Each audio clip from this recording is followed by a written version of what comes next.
Nah, Farid ini kondisinya nggak bisa tidur. Teman-teman ini semua sudah tertidur. Farid ini duduk-duduk di depan asrama.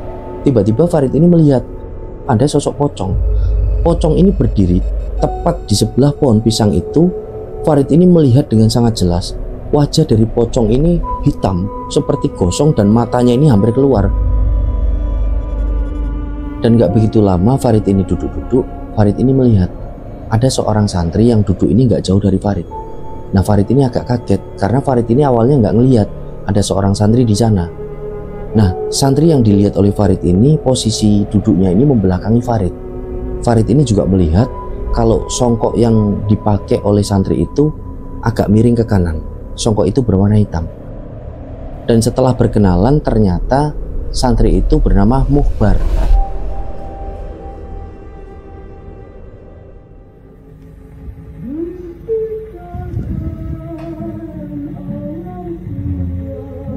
Bismillahirrahmanirrahim. Assalamualaikum warahmatullahi wabarakatuh.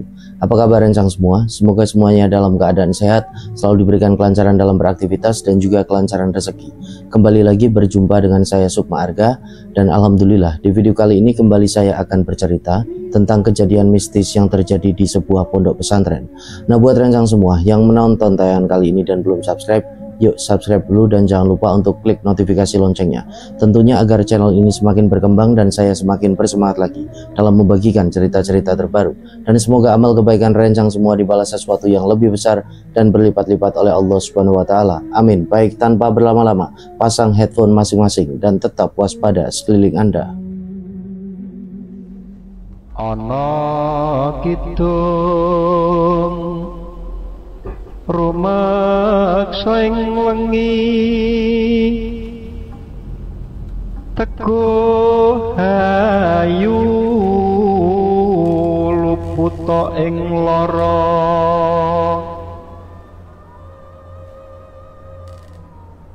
Untuk cerita kali ini dibagikan oleh satu rencang kita yang namanya Farid. Farid ini tinggal di satu desa yang ada di sekitaran Jawa Tengah, dan di tahun 93 Farid ini dulu sempat mondok di salah satu pondok pesantren yang lokasinya ini juga masih berada di sekitaran Jawa Tengah. Nah, Farid ini cerita, dulu di masa-masa Farid ini duduk di bangku SD, dia ini sama sekali nggak pernah punya pikiran kalau nanti dia ini lulus dari SD, dia akan melanjutkan pendidikan ini di pondok pesantren. Farid ini sama sekali nggak pernah punya pikiran itu.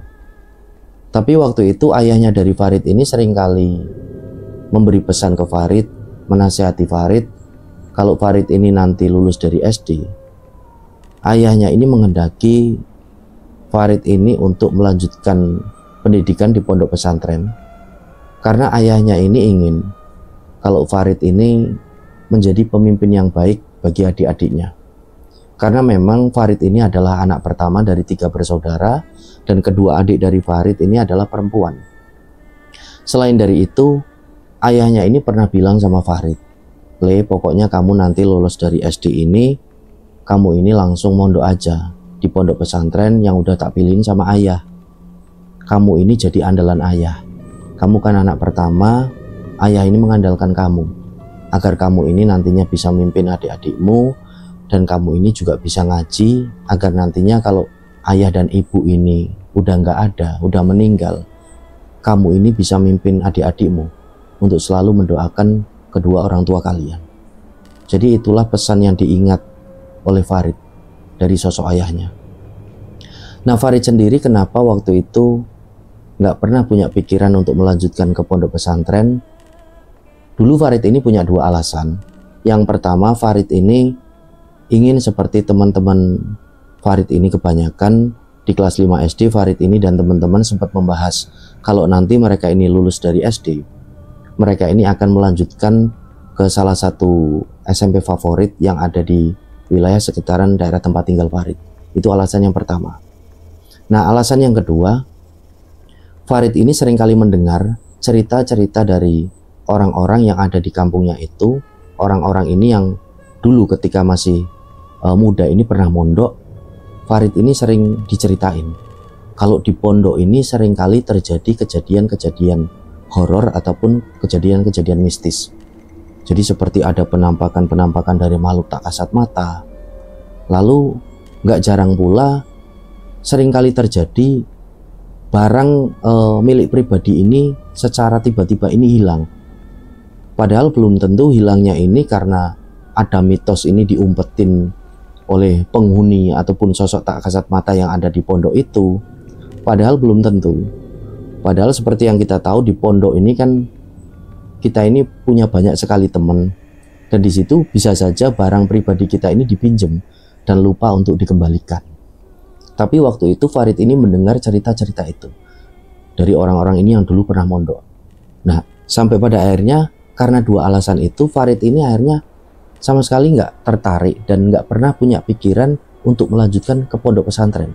Tapi sekali lagi ayahnya Farid ini seringkali menasehati kalau Farid ini nantinya untuk mondok saja. Nah, karena ayahnya ini seringkali memberi pesan dan menasehati Farid hal tersebut, Farid ini jadi nggak tega. Sampai pada akhirnya ketika Farid ini duduk di kelas 6 SD, Farid ini pun memutuskan dia ini akan melanjutkan ke pondok pesantren, mengikuti nasihat dari ayahnya. Nah, singkat cerita, setelah ujian kelulusan dari SD itu, Farid ini pun menghadap ke ayahnya. Di situ justru Farid ini yang bilang ke ayahnya, ya Farid ini udah siap, Farid mau melanjutkan ke pondok pesantren. Nah, disitulah ayahnya ini nampak sangat bahagia. Ayahnya ini meluk Farid, makasih oleh kamu nurut sama ayah. Nah, singkat cerita, mulailah Farid ini berangkat ke pondok itu.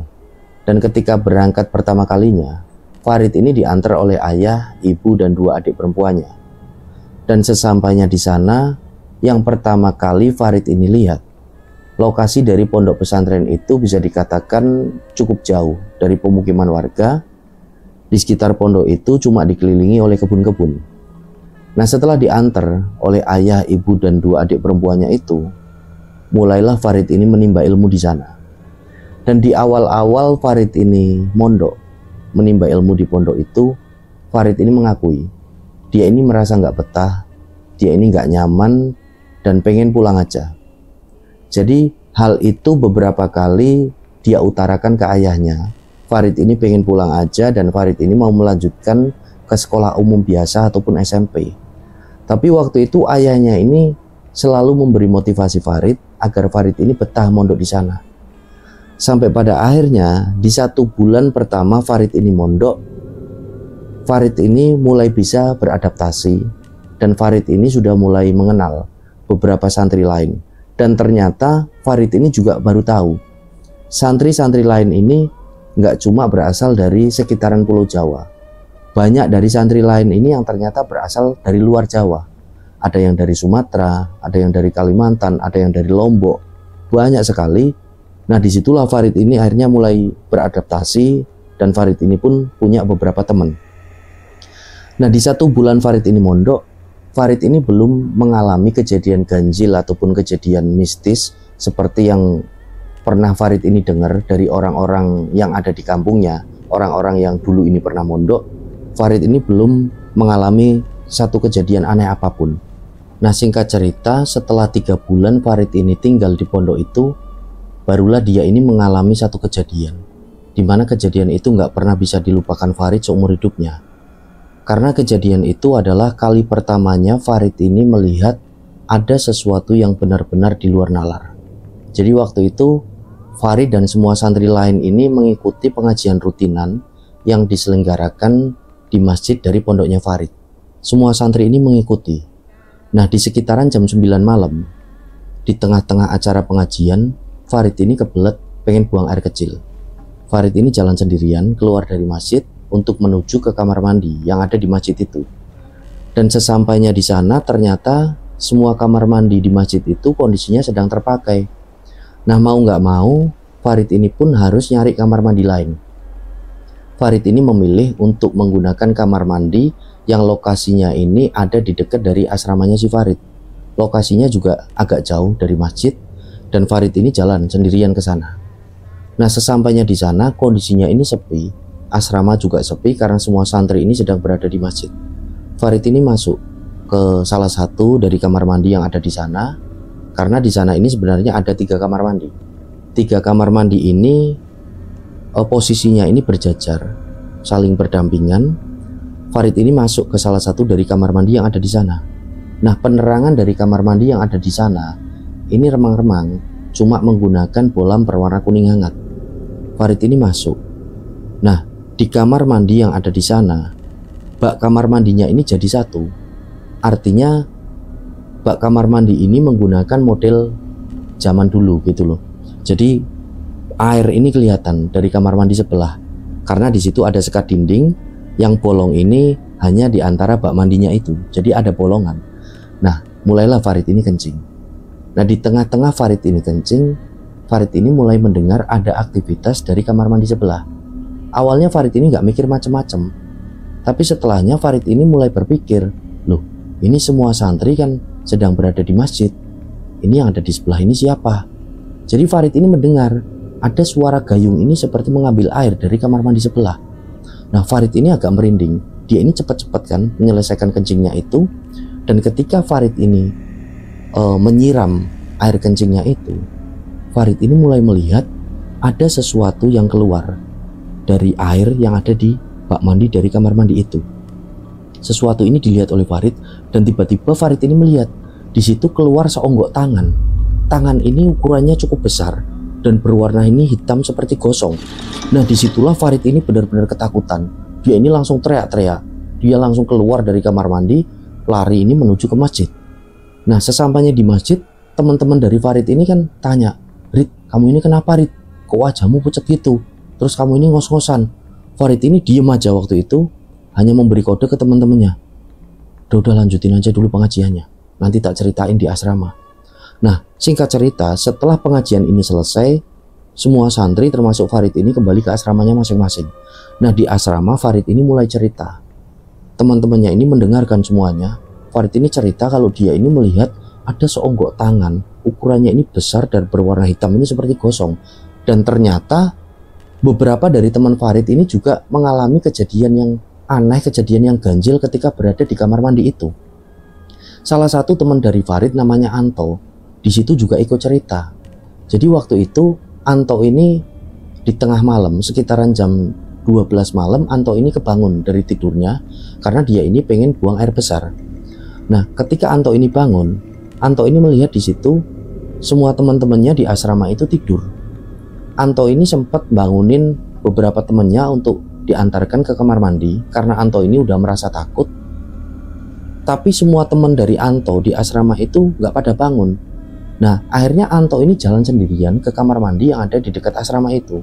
Sebenarnya Anto ini udah takut karena kondisinya ini gelap. Kamar mandi ini cuma penerangannya menggunakan bolam ini berwarna kuning hangat.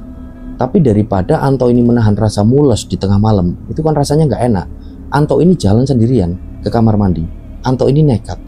Nah, di awal Anto ini buang air besar, ini belum ada kejadian aneh apapun.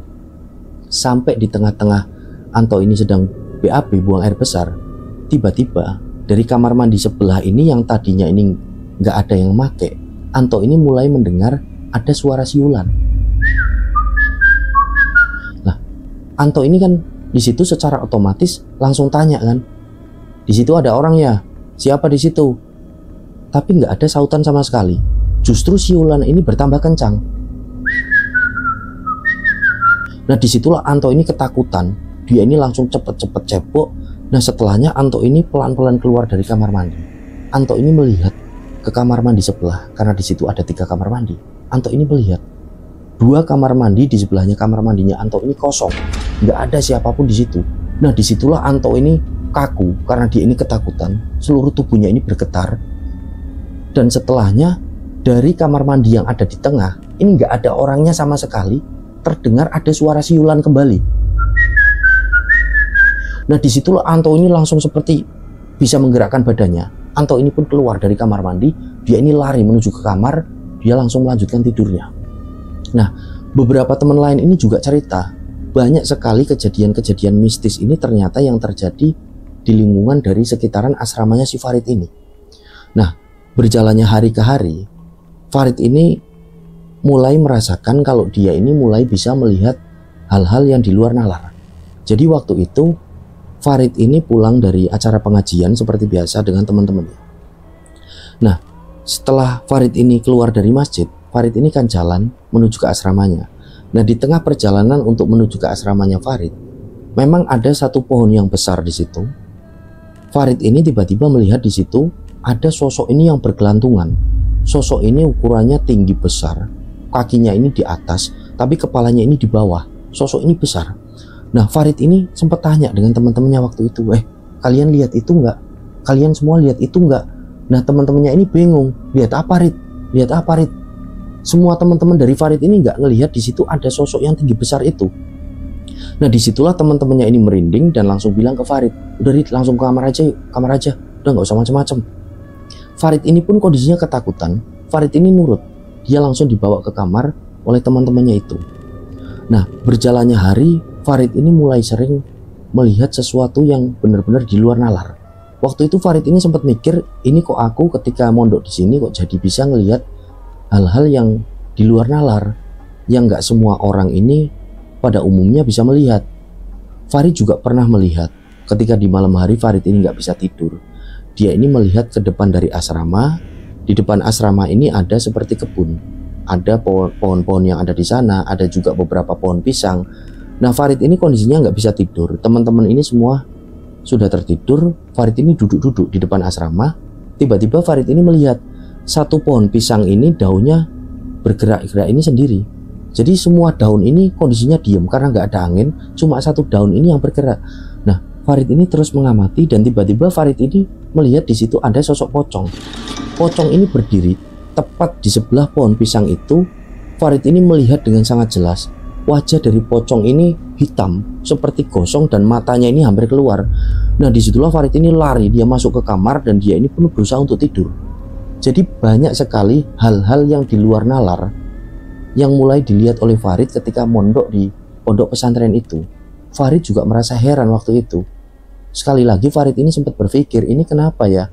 Kok aku mondok di sini, kok aku ini jadi lihat hal-hal ganjil, penampakan-penampakan makhluk tak kasat mata, dimana sebelum-sebelumnya ketika Farid ini belum mondok, Farid ini masih SD, sama sekali Farid ini nggak pernah melihat penampakan-penampakan semacam itu.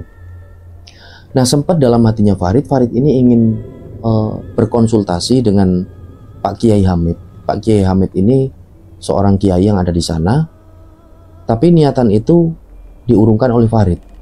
Dan ternyata keganjilan-keganjilan yang dialami oleh Farid nggak berhenti sampai di situ. Singkat cerita, setelah 6 bulan Farid mondok di tempat itu, Farid ini sakit. Farid ini mengalami demam, badannya ini panas dingin. Nah, langsunglah Farid ini dibawa ke unit kesehatan dari pondok oleh beberapa temannya. Sesampainya di satu ruangan yang ada di sana, Farid ini mulai diperiksa oleh kakak kelasnya. Kemudian Farid ini diberi obat dan Farid ini disuruh istirahat. Farid ini disuruh berbaring di situ. Nah, kondisinya waktu itu di sekitaran jam 8 malam, teman-temannya ini kembali ke asrama dan kakak-kakak kelasnya yang tadi sempat meriksa Farid ini pun kembali ke asramanya. Nah, tinggallah di ruangan dari unit kesehatan pondok itu Farid sendirian. Nah, Farid ini waktu itu berbaring. Posisi berbaring Farid ini ke samping. Dan gak begitu lama, belum ada 5 menit Farid ini berbaring di situ, Farid ini sendirian. Tiba-tiba Farid ini mendengar ada suara ini seperti cicak. Nah, awalnya Farid ini mengira ini suara cicak. Tapi lama-kelamaan setelah didengarkan oleh Farid, suara ini kok bukan seperti suara cicak. Nah, sumber dari suara itu asalnya dari langit-langit yang ada di ruangan itu. Nah, karena kondisinya Farid ini berbaring ini menyamping, Farid ini akhirnya membalikkan badannya. Dia menoleh ke arah atas. Dan ternyata setelah Farid ini melihat ke arah langit-langit dari ruangan itu, Farid ini melihat di situ ada satu sosok ini yang merayap seperti cicak. Kulitnya ini warnanya benar-benar seperti cicak. Wajahnya ini bulat dan rambutnya ini agak kebotakan tapi panjang ini berantakan. Nah, matanya ini cuma satu, mulutnya ini satu, dan ternyata yang mengeluarkan suara seperti cicak itu adalah sosok makhluk itu. Jadi makhluk itu menatap ke arahnya Farid sambil makhluk ini mengeluarkan suara dan menggeleng-gelengkan kepalanya seperti ini. Nah disitulah Farid ini ketakutan setengah mati. Dia ini langsung teriak-teriak, tolong, tolong, tolong. Dan gak begitu lama para kakak kelasnya ini kembali ke ruangan dari si Farid ini. Di situ Farid ini ditanya, kamu kenapa Farid? Gak apa-apa, aku dibawa aja mas, aku dibawa ke asrama aja, aku dibawa ke kamar. Loh lah kamu ini kan masih sakit, udah tidur di sini aja. Enggak mas, aku dibawa aja, tolong ke sana. Nah akhirnya Farid ini pun dipapah untuk menuju ke kamarnya karena Farid ini ketakutan setengah mati.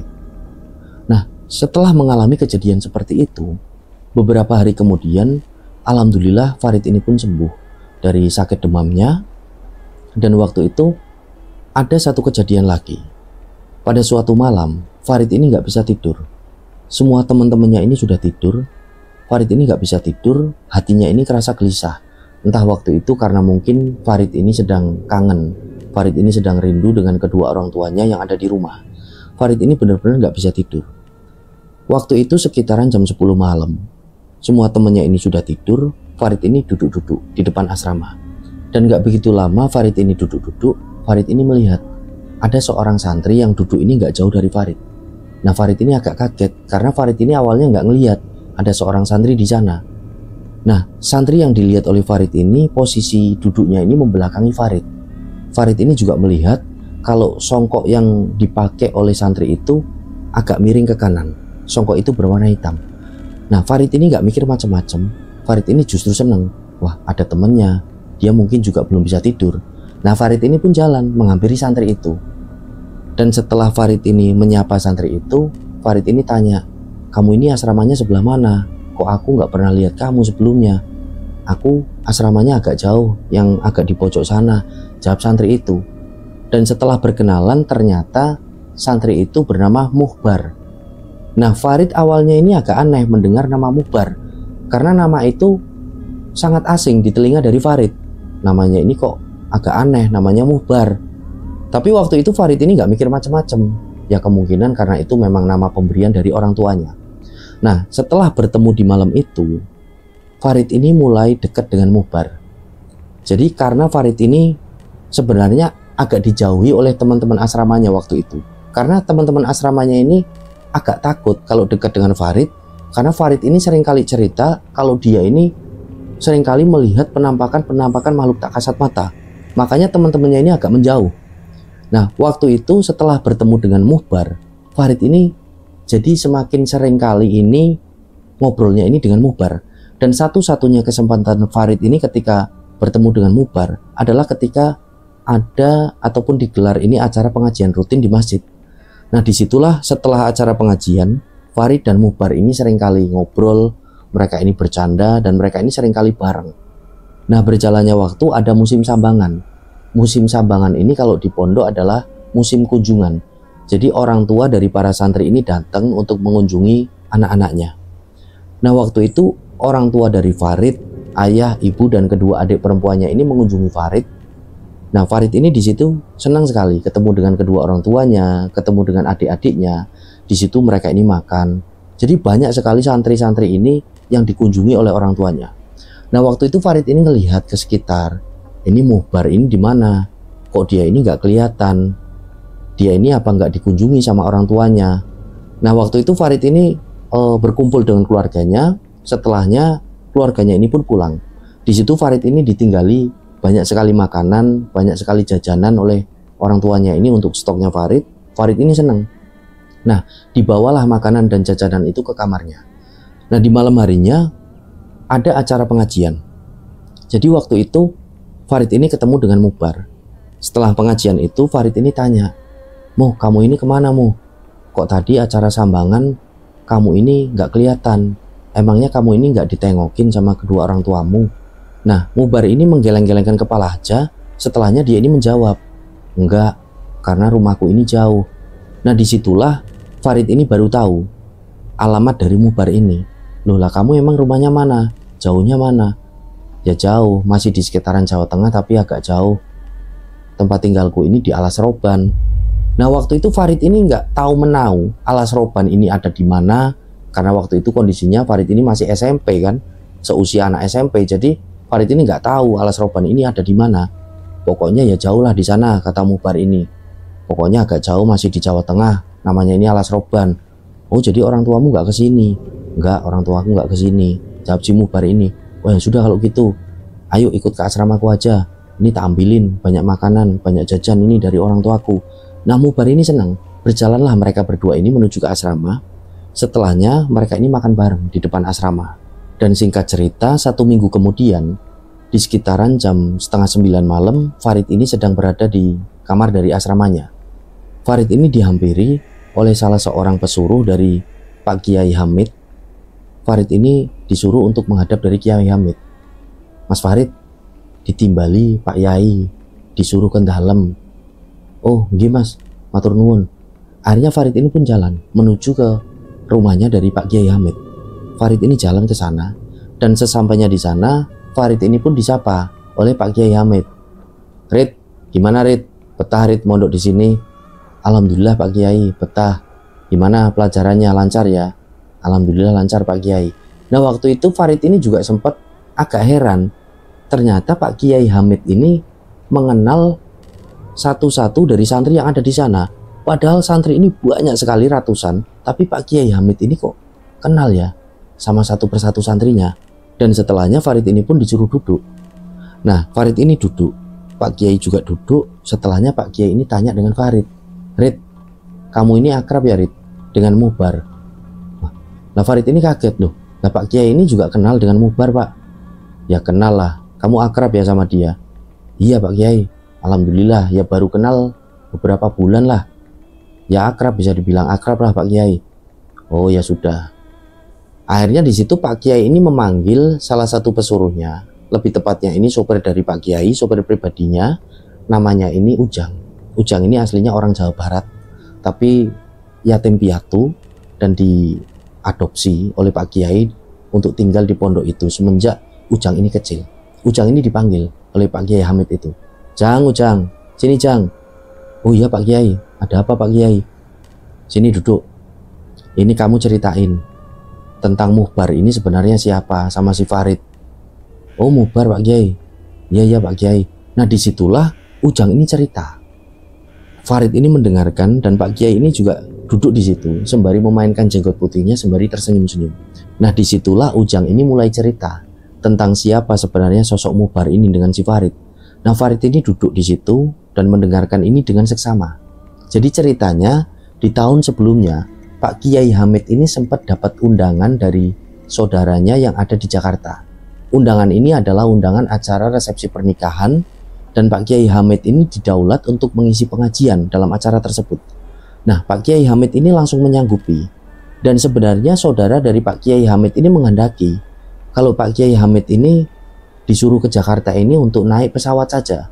Tapi waktu itu Pak Kiai Hamid ini menolak. Beliau ini memilih untuk naik mobil saja dengan si Ujang. Jadi Ujang ini sopir pribadinya dari Pak Kiai Hamid.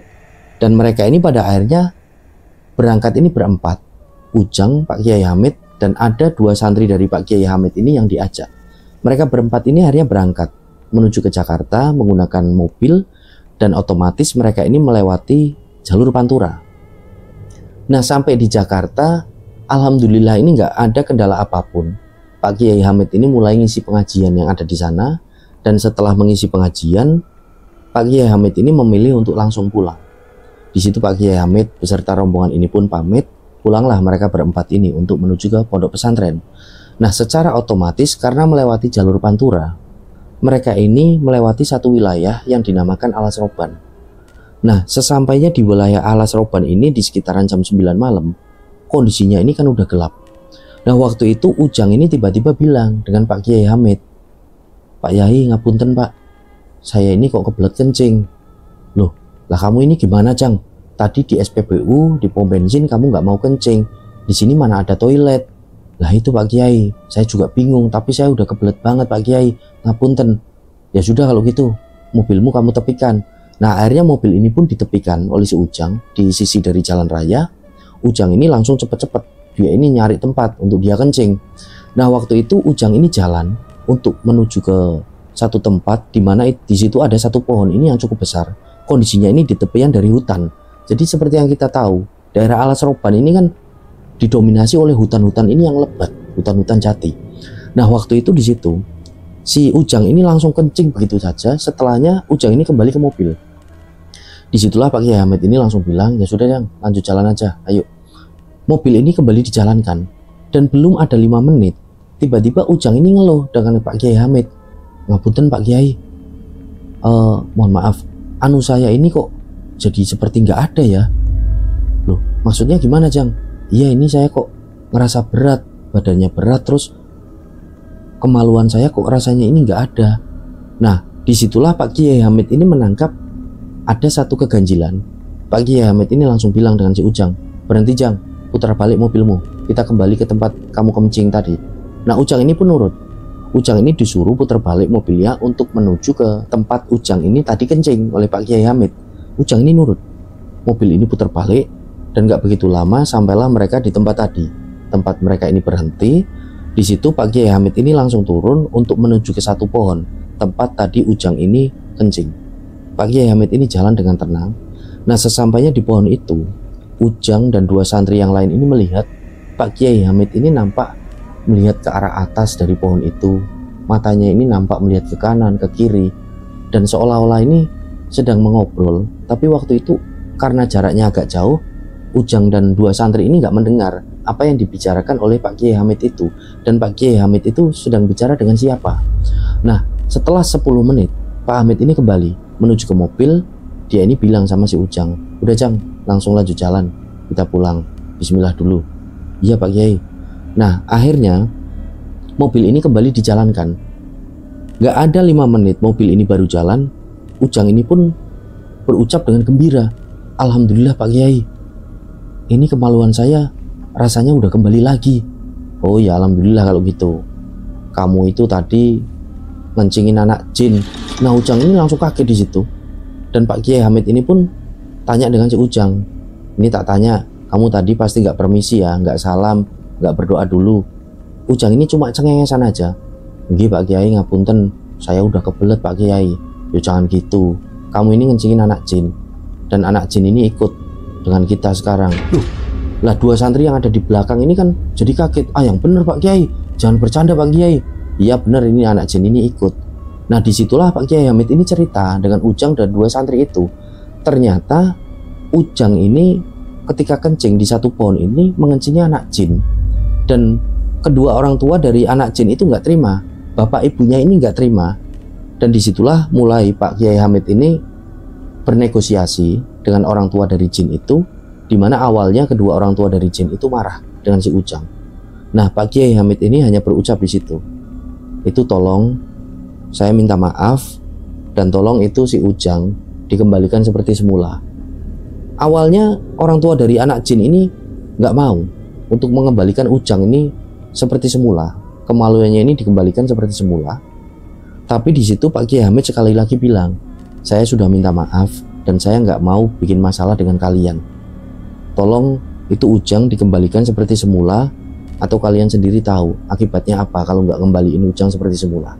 Nah, Pak Kiai Hamid cuma bicara seperti itu sampai pada akhirnya setelah bernegosiasi, kedua orang tua dari anak jin itu pun mau. Nah, ketika Pak Kiai Hamid mengucapkan terima kasih dan akan menuju ke mobil, bapak dan ibu dari anak jin ini tiba-tiba manggil Kiai Hamid dan meminta Kiai Hamid ini untuk membawa anaknya agar anaknya ini bisa ngaji, agar anaknya ini dibawa ke pondok pesantren dari Kiai Hamid. Karena memang informasi dari Kiai Hamid, sebenarnya jin yang ditemui Kiai Hamid pada waktu itu adalah jin muslim. Nah, tanpa berpikir lama, Kiai Hamid ini pun langsung setuju dan dibawalah anak jin itu menuju ke pondok pesantren. Dan anak jin ini ternyata bernama Mubar. Nah, dibawalah Mubar ini ke sana, dan Mubar ini pada akhirnya menjadi santri dari Pak Kiai Hamid, seperti santri-santri yang lain pada umumnya. Nah, disitulah Farid ini benar-benar kaget. Dia ini badannya bergetar dan wajahnya ini benar-benar pucat, Farid ini. Nah, setelah mendengar penjelasan dari Ujang ini, Farid ini kan nampak pucat, dia ini nampak gemeter dan ketakutan. Kiai Hamid ini langsung ngambil air putih. Kemudian air putih ini didoakan, ditiup, dan Farid ini disuruh minum. Nah, setelah Farid minum air putih pemberian dari Pak Kiai Hamid yang sudah didoakan, Farid ini menjadi agak tenang, dan Farid ini merasa udah nggak takut lagi. Nah, Pak Kiai Hamid ini berbicara dengan Farid di situ. Udah Rit, sekarang nggak usah takut. Anggaplah si Mubar ini seperti santri yang lain. Jadi kamu ini nggak usah takut. Toh Mubar ini sama kamu juga nggak jahat. Mubar ini seringkali cerita dengan Pak Yai ini tentang kamu Rit. Katanya kamu ini baik orangnya. Dan Mubar ini tahu kalau kamu ini seringkali melihat penampakan-penampakan yang ada di sini ya. Nah Farid ini pun menjawab, oh nggih Pak Kiai. Nah itu Pak Kiai, saya sebenarnya sudah ingin membicarakan hal ini lama dengan Pak Kiai, tapi saya ini agak nggak enak hati, kata si Farid ini. Yo nggak apa-apa, semua santri yang ada di sini kalau ada permasalahan, ingin membicarakan permasalahan apapun itu dengan saya, monggo, bisa pinara, bisa duduk di dalam saya, di rumah saya. Oh nggih Pak Yai. Nah di situ ternyata Pak Kiai Hamid ini udah tahu dari sosok Mubar ini mengenai Farid, di mana Farid ini seringkali bisa melihat kejadian-kejadian yang tak kasat mata ataupun makhluk-makhluk tak kasat mata. Nah Pak Kiai Hamid sekali lagi ini bilang, ya sudah, anggaplah apa yang sekarang kamu ini miliki Rit, kamu ini bisa melihat penampakan makhluk-makhluk tak kasat mata, itu adalah sebuah anugerah. Kamu harus bersyukur. Nggak semua santri yang ada di sini, nggak semua orang pada umumnya ini bisa memiliki kemampuan seperti kamu. Apalagi santri-santri yang ada di sini. Belum tentu santri-santri ini bisa melihat si Mubar seperti halnya kamu. Toh Mubar ini nggak jahat. Dia ini anak yang baik, anak jin ini yang baik. Dan di sini juga santri seperti kamu. Oh nggih Pak Kiai. Nah setelah mendengar penjelasan itu, Farid ini pun kembali ke asramanya. Dan alhamdulillah Farid ini nggak merasakan takut. Nah berjalannya hari ke hari, Farid ini masih seringkali bertemu dengan Mubar ketika berada di masjid di acara pengajian rutin. Dan Farid ini seringkali ngobrol waktu itu dengan si Mubar. Nah berjalannya waktu, Farid pun lulus dari pondok pesantren itu. Farid kembali ke rumah dan dia pun menjalani kehidupan ini seperti sebelumnya. Jadi Farid ini tinggal di rumah. Farid ini udah nggak pernah ketemu lagi dengan Mubar. Dan Farid ini kondisinya masih bisa melihat hal-hal yang tak kasat mata sampai cerita ini dibagikan. Dan hal semacam itu bagi Farid sudah seperti menjadi kebiasaan. Yang awalnya Farid ini ketakutan dulu ketika mondok, sampai cerita ini dibagikan, hal itu menjadi seperti yang biasa bagi Farid. Farid ini nggak ketakutan sama sekali. Nah hubungan si Farid dengan Pak Kiai Hamid ini masih terjalin dengan baik. Berjalannya waktu, Farid ini pun bekerja dan sampai pada akhirnya Farid ini pun menikah. Nah singkat cerita, setelah menikah itu pernah ada satu kesempatan Farid ini ngajak istrinya untuk main ke pondok pesantrennya dulu. Karena dia ini udah lama nggak ketemu dengan Pak Kiai Hamid, Farid ini kangen sekali. Dia ngajak istrinya ke sana. Nah sesampainya di sana, Farid ini pun disambut oleh Pak Kiai Hamid, oleh istrinya, oleh Ujang. Dan Farid ini juga sempat menemui Mubar di malam harinya. Ketika ada acara pengajian rutinan seperti dulu itu, acara pengajian rutinan itu masih terus digelar. Maka dari itu, mumpung di sana Farid ini ikut. Nah waktu itu Farid ini melihat Mubar di situ. Dia menyapa Mubar dan kondisinya Mubar ini juga udah tumbuh besar seperti Farid. Nah waktu itu mereka ini sempatkan ngobrol, mereka ini ya saling bernostalgia karena dulu mereka ini berteman baik. Jadi pertemanan antara anak manusia dan anak jin. Nah setelah bertemu dengan Mubar ini, Farid ini mau pulang. Tapi Pak Kiai Hamid ini bilang, istrinya juga bilang, sudah Mas Farid, nginep di sini aja. Toh kalian ini belum dapat momongan. Jadi di rumah ini nggak ada yang ditinggalkan. Udah nginep di sini aja. Besok tak masakin yang enak. Nah akhirnya karena merasa nggak enak kan, Farid ini dengan Pak Kiai Hamid sudah ditawari dan nggak bagus juga nolak rezeki. Farid ini dan istrinya akhirnya nurut. Farid ini nginep di situ. Di malam itu Farid ini nginep. Nah di keesokan harinya, waktu sholat duhur mereka semua ini berjamaah di masjid. Nah setelah jamaah sholat duhur ini, mereka mau kembali kan, Farid, Kiai Hamid, istrinya Farid, istrinya Kiai Hamid dan santri-santri lain ini mau menuju ke tempatnya masing-masing. Nah ketika itu Kiai Hamid ini bingung karena kondisinya sandalnya dari Kiai Hamid ini tiba-tiba nggak ada di depan masjid. Loh sendalku ini di mana ya? Sendal Kiai Hamid ini sendalnya sendal kulit. Jadi waktu itu hilang. Padahal sendal ini posisinya rapi di masjid itu. Nah waktu itu Farid ini cengengesan, masih ada aja ya Pak Kiai santri yang usil kayak gini. Ya namanya juga anak-anak Mas Farid. Nah waktu itu Farid ini langsung nawari Pak Kiai Hamid ini untuk memakai sandalnya. Udah Pak Kiai, ini sandal saya dipakai aja. Loh, lah Mas Farid nanti nggak pakai sandal. Ah udah nggak apa-apa Pak Kiai, gampang nanti pulangnya saya beli lagi. Oh ya sudah, terima kasih ya Mas Farid. Dipakai sendal itu oleh Kiai Hamid. Mereka ini menuju ke rumahnya dari Kiai Hamid. Nah setelah makan siang, Farid ini pun pamit dengan Kiai Hamid, dengan istrinya dari Farid ini pun pamit. Dan sebelum pamit, Kiai Hamid ini sempat bilang dengan Farid, Mas Farid, ini sendalnya dibawa aja. Udah nggak usah Pak Kiai. Ya sudah, ini tak simpen saya ya buat kenang-kenangan. Nanti diambilnya ini di Mekah. Nah Farid ini sempat waktu itu bilang dengan Pak Kiai Hamid, Pak Kiai ini sukanya bercanda. Beneran nanti ngambilnya di Mekah ya? Ya Pak Kiai, amin. Oke, ya sudah Pak Kiai, saya dan istri saya pamit dulu. Nah mereka ini pun pamit pulang. Berjalannya hari, Farid ini mendapatkan satu kendala dalam pekerjaannya. Waktu itu Farid ini sempat di PHK. Farid ini sempat dipecat dan Farid ini sempat menganggur selama 1 bulan. Farid ini nyari-nyari kerja ini selama 1 bulan agak susah. Sampai pada akhirnya ada satu perusahaan. Yang punya perusahaan ini adalah seorang muslim. Farid ini masuk di perusahaan itu. Nah, Farid ini pun mulai bekerja. Dan di perusahaan itu ada satu tradisi. Ketika ada karyawan-karyawan ini yang berprestasi, karyawan-karyawan yang berprestasi ini nantinya akan diberi bonus, akan diberi hadiah. Hadiah ini adalah tiket umroh. Nah, waktu itu Farid ini nggak pernah menyangka awalnya. Farid ini bekerja ya seperti biasa. Farid ini bekerja sesuai dengan SOP dari perusahaan itu. Farid ini disiplin seperti karyawan pada umumnya lah. Farid ini nggak nyangka ternyata pada suatu hari Farid ini dipanggil oleh atasannya untuk ke kantor dari atasannya. Nah Farid ini dipanggil, di situ atasannya ini bilang, selamat ya Rid, ini buat kamu. Kamu ajak istri kamu untuk berangkat ke Mekah. Kamu ini berangkat umroh karena kinerjamu ini bagus, kata atasannya. Nah disitulah Farid ini nangis. Dia ini sampai nggak bisa berkata apa-apa. Dia ini bersujud syukur. Ya Allah, alhamdulillah ya Rob. Ternyata impianku untuk ke tanah suci ini akhirnya kesampaian. Dan di sore harinya dikabarkanlah kabar gembira itu kepada istrinya. Istrinya ini juga sangat bahagia. Mereka ini bersujud syukur. Nah singkat cerita, berangkatlah Farid dan istrinya juga beberapa karyawan lain berangkat umroh untuk menuju ke Mekah. Nah sesampainya di sana, Farid ini kan akan menginap di satu hotel. Waktu itu Farid ini jalan untuk menuju ke lift, untuk menuju ke kamar dari hotelnya. Nah ketika lift ini terbuka, Farid ini kaget. Karena di situ Farid ini melihat ada Pak Kiai Hamid, ada istrinya Kiai Hamid, dan beberapa santri lain. Nah disitulah Farid ini benar-benar kaget. Ya Allah, Pak Kiai kok di sini Pak Kiai? Farid ini langsung cium tangan. Dipeluklah Kiai Hamid itu. Kiai Hamid itu nampak tenang, nampak tersenyum. Dan disitulah Kiai Hamid ini berucap, alhamdulillah ya Mas Farid, akhirnya bisa datang ke Mekah, bisa melaksanakan umroh. Nggih Pak Kiai, berkat doa panjenengan juga. Nah setelahnya Pak Kiai Hamid ini pun bilang dengan Farid, Mas Farid ikut ke kamar saya dulu ya, saya mau ngasih sesuatu. Nah Farid ini pun nurut, oh nggih Pak Kiai. Nah Farid ini pun jalan dengan Pak Kiai Hamid, istrinya juga ikut menuju ke kamarnya dari Pak Kiai Hamid.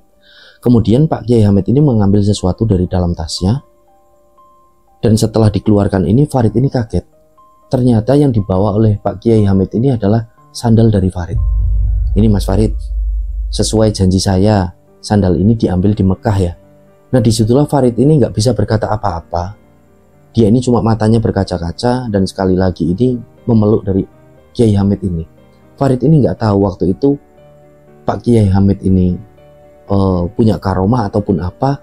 Kok seperti Pak Kiai Hamid ini tahu ketika minjem sendalnya dari Farid dan akan mengembalikan ke Mekah ini, seolah-olah Pak Kiai Hamid ini tahu kalau Farid ini nantinya akan ke Mekah untuk melaksanakan ibadah umroh. Nah disitulah Farid ini dengan istrinya, Pak Kiai Hamid dengan istrinya dan beberapa santri ini yang diajak pun mulai beribadah umroh itu. Nah waktu itu sebelum mereka ini pulang ke Indonesia, ada satu momen. Waktu itu Farid ini sedang berada di kamarnya dari Pak Kiai Hamid. Farid ini sedang ngobrol dan tiba-tiba Pak Kiai Hamid ini pun bilang, Rid, lah apa kamu ini nggak tahu? Si Mubar ini kan dari kemarin juga ikut umroh. Nah disitulah si Farid ini kaget. Loh, Mubar umroh Pak Kiai?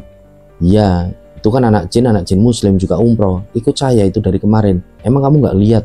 Emang Mubar ini nggak nemuin kamu? Nggak Pak Kiai. Nah dipanggillah si Mubar ini waktu itu. Karena kondisinya Farid ini sedang duduk cuma berdua dengan Pak Kiai Hamid di dalam kamarnya. Mubar ini dipanggil oleh Pak Kiai Hamid. Mubar, ini loh dicariin sama Farid. Lah Mubar ini pun datang. Nah disitulah Farid ini sangat senang. Dia ini ketemu dengan sahabat lamanya. Disitulah akhirnya Farid ini bernostalgia. Ada Pak Kiai Hamid, ada Farid, ada Mubar. Mereka ini saling ngobrol di situ. Dan singkat cerita, setelah melaksanakan ibadah umroh di Tanah Suci, Pak Kiai Hamid, Farid, beserta rombongan ini pun kembali ke Indonesia. Nah sampai cerita ini dibagikan rencang semua, Farid ini masih bisa melihat kehadiran dari makhluk-makhluk tak kasat mata. Dan Farid ini bersyukur atas anugerah yang diberikan Gusti Allah kepada dirinya. Farid ini gak pernah menyesali. Dan Farid ini gak pernah menyalahkan takdir dari Gusti Allah kalau Farid ini diberi anugerah dirinya ini bisa melihat penampakan dari makhluk tak kasat mata. Dan Farid ini sama sekali udah gak pernah merasa takut melihat hal-hal seperti itu. Nah, untuk Pak Kiai Hamid sendiri, beliau sudah mangkat pada sekitaran awal tahun 2000-an. Dan di sini kita doakan semoga Pak Kiai Hamid ini ditempatkan di tempat terbaik di sisi dari Gusti Allah. Amin ya robbal alamin. Nah, informasi dari Farid, Mubar ini masih tinggal di pondok pesantren itu sampai cerita ini dibagikan. Dan Farid ini seringkali masih datang ke pondok pesantren itu. Farid ini seringkali masih ketemu dengan Ujang, dan Farid ini juga masih seringkali ketemu dengan Mubar. Nah, itulah cerita yang dibagikan oleh satu rencang kita yang bernama Farid. Semoga dari apa yang pernah Farid ini alami, kita semua bisa mengambil hikmah dan pelajaran. Mohon maaf kalau ada salah-salah kata. Sampai berjumpa pada cerita-cerita selanjutnya. Saya Sukmarga pamit undur diri. Wassalamualaikum warahmatullahi wabarakatuh.